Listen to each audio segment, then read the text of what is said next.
আপনারা দেখছেন Bankura TV breaking news.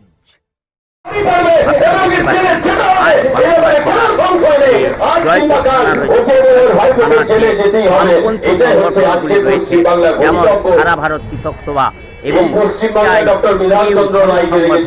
এবং ডাকে বর্তমানে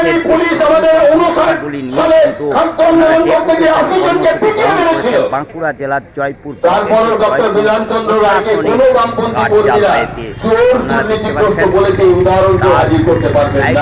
সরাসরি একমাত্র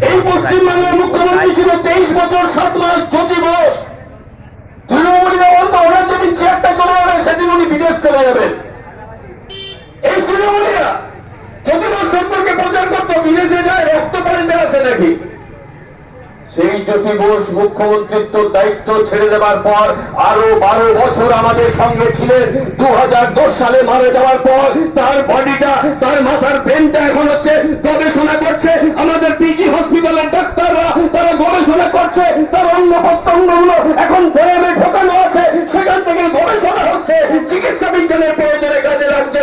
জ্যোতি বোস 2010 সালে পশ্চিমবঙ্গের মাটিতে মারা গেছেন, এখনো তার শরীরটা গবেষণার কাজে ব্যস্ত আছে।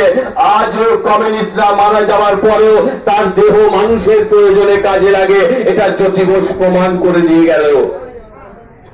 আর জ্যোতি বোসের পরে আরেকটা রাজ্যের মুখ্যমন্ত্রী, তার নাম কমরেড বুদ্ধদেব ভট্টাচার্য। কমরেড বুদ্ধদেব ভট্টাচার্য প্রায় 10 বছর বেশি সময় আমাদের রাজ্যের মুখ্যমন্ত্রী। মৃত্যুর পর তার দেহটা এনএমএস মেডিকেল কলেজে দিয়ে যাওয়া হলো, তার দেহটা গবেষণার কাজে লাগছে আজকের দিনে। আর এই ভদ্রমহিলা যেদিন মারা যাবে, ওর দেহটা কোথায় যাবে? নতুন করে আপনাকে গবেষণা করতে হবে, মানুষ কি চোখে সেদিন ওনাকে দেখবে। এত চালাচ্ছে পশ্চিমবাংলার জনগণকে, এর থেকে ভয়ঙ্কর ব্যবস্থা আর কিছু হতে পারে না।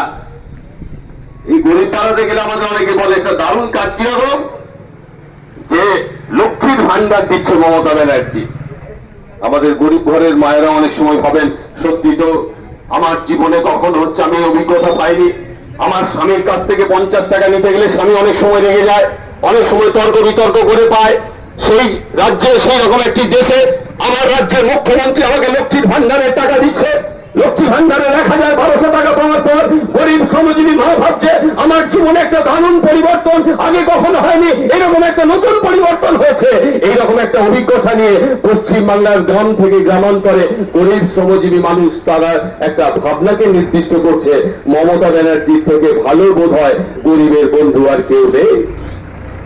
আর আপনি তাই দেখে আপনি পড়াশোনা করেছেন, আপনি ইন্টারভিউ দিচ্ছেন, একের পর এক ইন্টারভিউ আপনার কানের পাশ দিয়ে বেরিয়ে যাচ্ছে।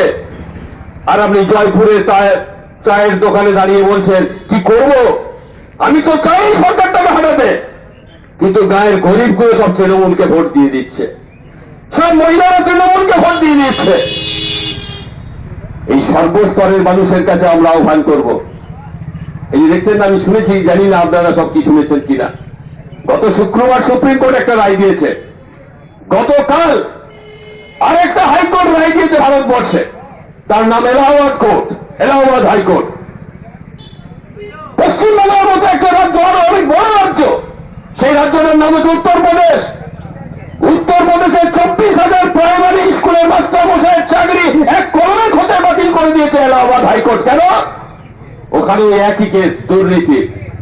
দুর্নীতি ভারতবর্ষের আরেকটা রাজ্য, তার নাম হচ্ছে মধ্যপ্রদেশ। ওখানে একটা কেলেঙ্কারি, দিন কত আগে ভদ্রমহিলা খুব বলছিলেন মুখ্যমন্ত্রী, ব্যাপক কেলেঙ্কারি। কি ব্যাপক কেলেঙ্কারি? মধ্যপ্রদেশের যত সরকারি স্তরে চাকরি হয়েছে তা হচ্ছে সবটা হচ্ছে দুর্নীতিমূলক।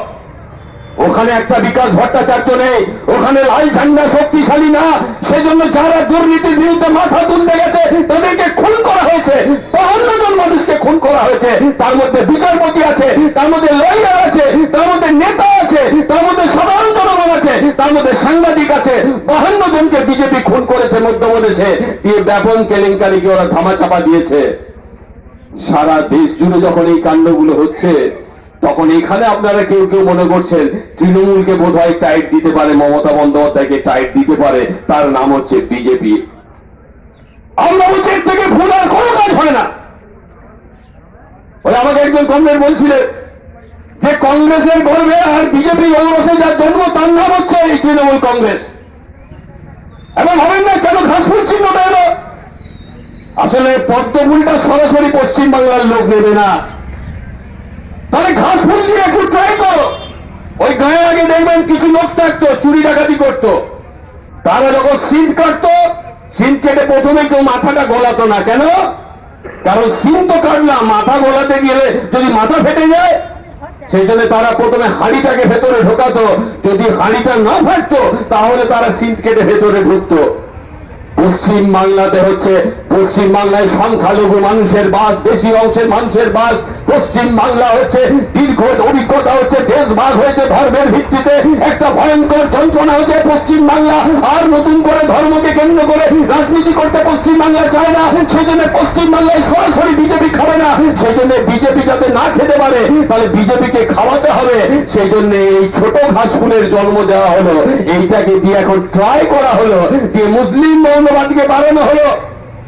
যে জামাত বাংলাদেশে নিষিদ্ধ, সেই জামাতকে নিয়ে এসে জঙ্গলমহলে মাওবাদীদেরকে ট্রেনিং, মাওবাদের নাম করে ট্রেনিং দেওয়া হলো। জামাত মানে ভয়ঙ্কর অর্গানাইজেশন একটা। আমাদের রাজ্যে, আমাদের দেশে যেমন আরএসএস একটা ভয়ঙ্কর অর্গানাইজেশন, তেমনি জামাত একটা ভয়ঙ্কর অর্গানাইজেশন মুসলিম মৌলবাদের।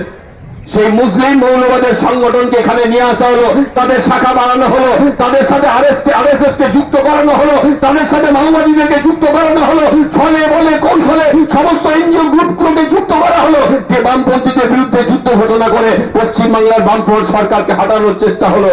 সেই কাজ সফল হলো 2011 সালে। সেই মমতা ব্যানার্জি, সে কখনো বিজেপির দ্বারায় আঘাত পাবে এই মূর্খ ছাড়া আমরা কেউ ভাবতে পারি না। সেই জন্য আমাদের মূল্য হচ্ছে জনগণকে নিয়ে করতে হবে, জনগণকে বেশি করে রাস্তায় নামতে হবে। এই 26,000 ছেলে মেয়ের জন্য আমাদের চোখের জল ভাসছে, কিন্তু ভাবুন তো 22 লাখ ছেলে মেয়ে পরীক্ষা দিয়েছিল। এই 22 লাখ ছেলে মেয়েকে আগামী দিনে রাস্তায় নামতে হবে, তাদের কোনো মুক্তির পথ নেই। এই লক্ষ লক্ষ শিক্ষিত ছেলে মেয়েদেরকে রাস্তায় নামতে হবে, গরিব শ্রমজীবী মানুষের পাড়াতে তাদেরকে যেতে হবে, গরিব মানুষের সাথে আর্থিক সম্পর্ক সেই ছেলে মেয়েগুলোকে গড়ে তুলতে হবে। এছাড়া কোনো রাস্তা নেই পশ্চিম বাংলার। যদি এটা না করতে পারেন, আজকে তো সবে 26,000 গেছে, শুক্রবারে কোর্ট রায় দিয়েছে, আর সোমবারে আবার একটা কোর্ট রায় দিয়েছে। কি দিয়েছে রায়? জিটিএ দার্জিলিং এ যে 313 জন 1000-এর মতো শিক্ষক নিয়োগ হয়েছিল, তার আপাতত 313 জন শিক্ষকের বেতন বন্ধ করেছে কোর্ট। কেন? কারণ ওদেরও নাকি যোগ্য নিরাপত্তা নেই, ওদেরও কাজের ঠিক যোগদানের ঠিক কাগজপত্র নেই। 3 দিনের মধ্যে কোর্ট কাগজ চেয়ে বানিয়েছে। যদি 3 দিনের মধ্যে কাগজ না পাওয়া যায়, তাহলে এই ফাইনাল ক্যান্সেল হবে। তাহলে জিটিএতে শিক্ষক আছে 1000 জন, তাদের ক্যান্সেল হবে। ইতিমধ্যে প্রাইমারিতে প্রায় 72,000 ক্যান্সেল হয়ে বসে আছে। হাইকোর্টের সিঙ্গেল বেঞ্চে বসে আছে, ডিভিশন বেঞ্চে এখন মামলা। যেদিন ডিভিশন বেঞ্চে উঠবে, ওই একজন বিচারপতি ভয়ে সরে গেল, বাদ তার কথা, আবার নতুন বিচারপতি আসবে, সেই বিচারপতি রায় করবে, কোনো রাস্তা নেই সেখানে যাবার।